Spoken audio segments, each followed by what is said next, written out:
Greetings. Thank you for giving me a few minutes of your time as I share my perspectives on one of the seminal events in the history of American politics.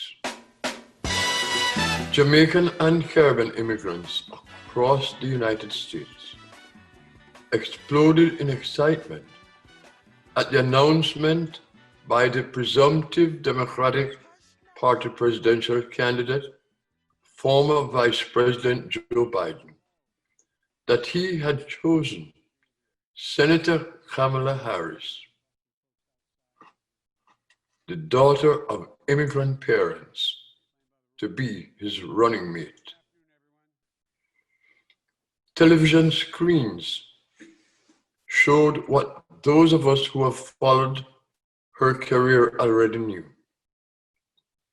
Her father was from Jamaica and her mother from India. The excitement was by no means restricted to the Jamaicans and Caribbean immigrants, or to Indian and Asian American immigrants.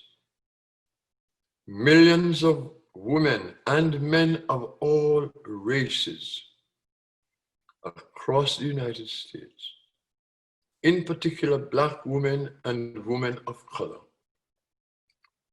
as well as men and women across the world, celebrated this history-making event as it unfolded in real time with a Black woman at the center of it.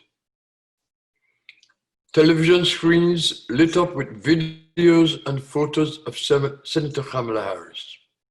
Television anchors and pundits were unable to hide their excitement.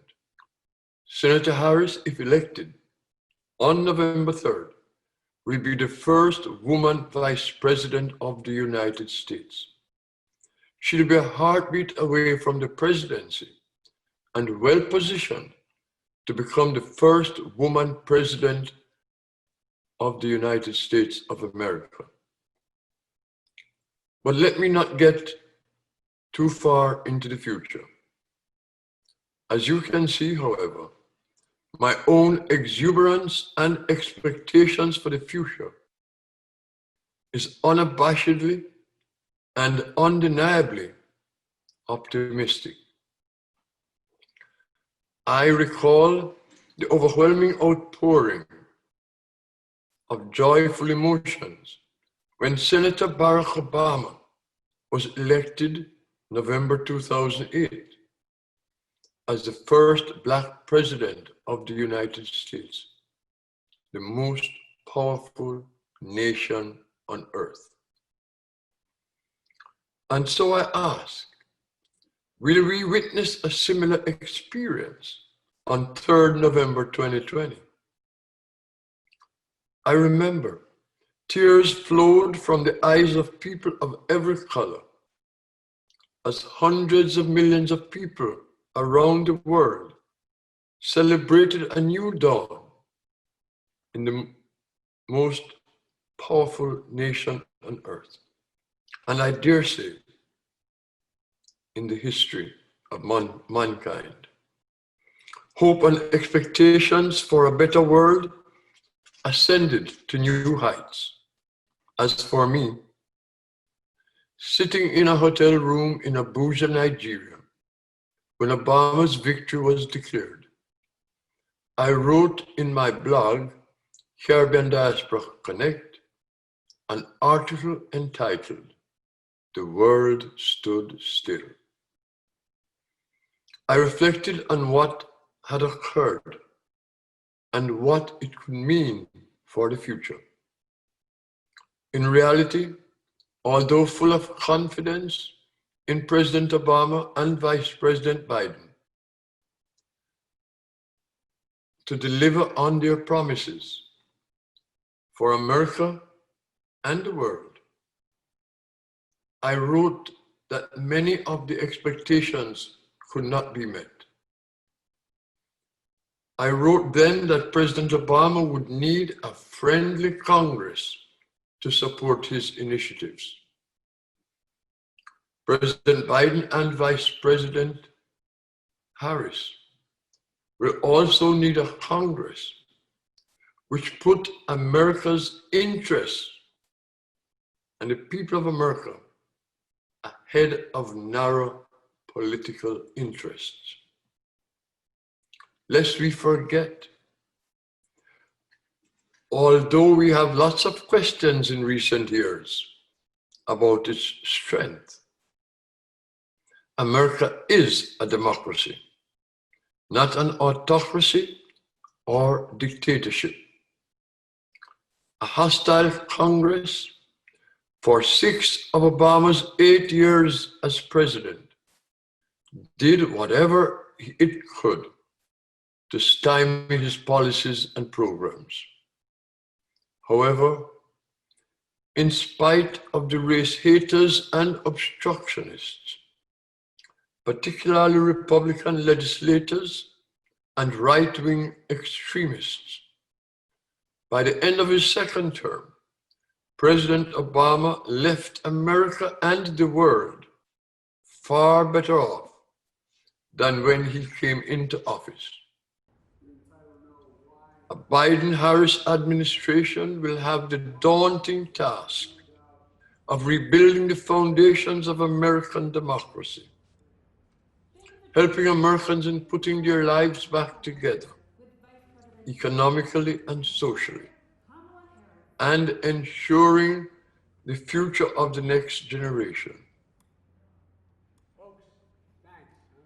The Biden-Harris team will face a world in shambles that will require global moral leadership to resuscitate international norms and institutions. I'm confident that a future Biden-Harris team, surrounded by the requisite experience, expertise, and perspectives, will replace the amateurish ineptness of the last 3.5 years with the competency and empathy required to get the job done. Trump's amateurish and uncaring mismanagement of the COVID-19 pandemic, while seeking always to blame others for his tragic failures, has resulted in more than 170,000 American deaths and a wrecked American and global economy. Trump's chaotic handling of the pandemic made America the global leader in coronavirus cases, in excess of 5 million at the time of this commentary.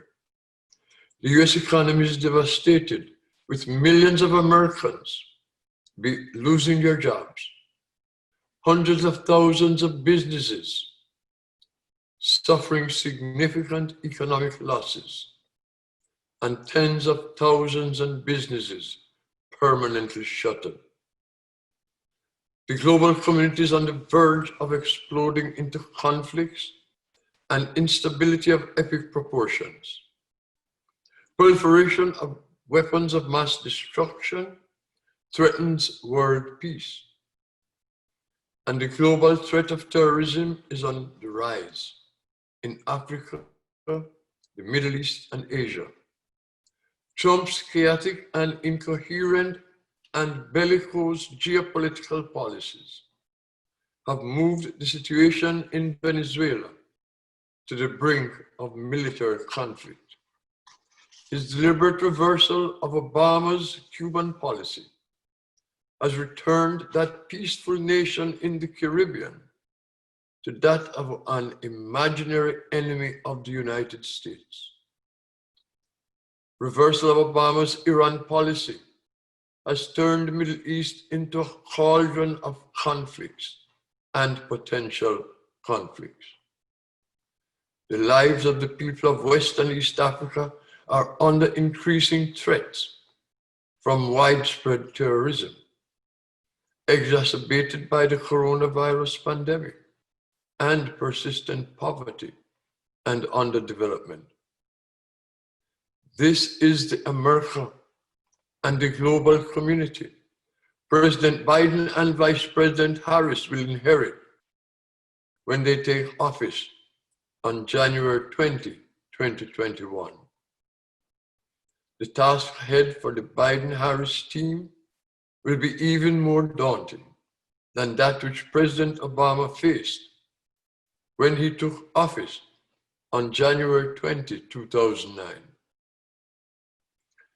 Having keenly observed Senator Harris, her career for the past 4.5 years, I am convinced of her exceptional leadership abilities and qualities.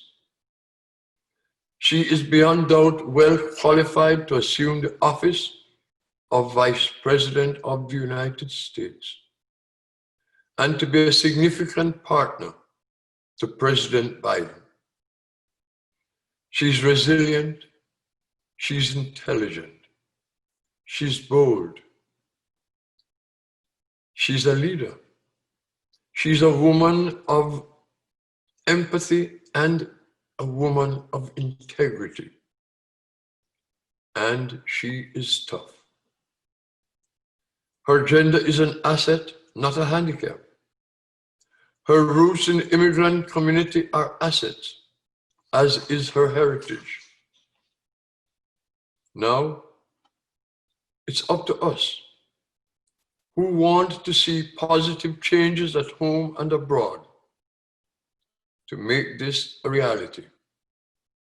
Thank you for watching. I'm Curtis Ward, publisher and editor of the Ward Post and host of Carib Nation TV. Thank you.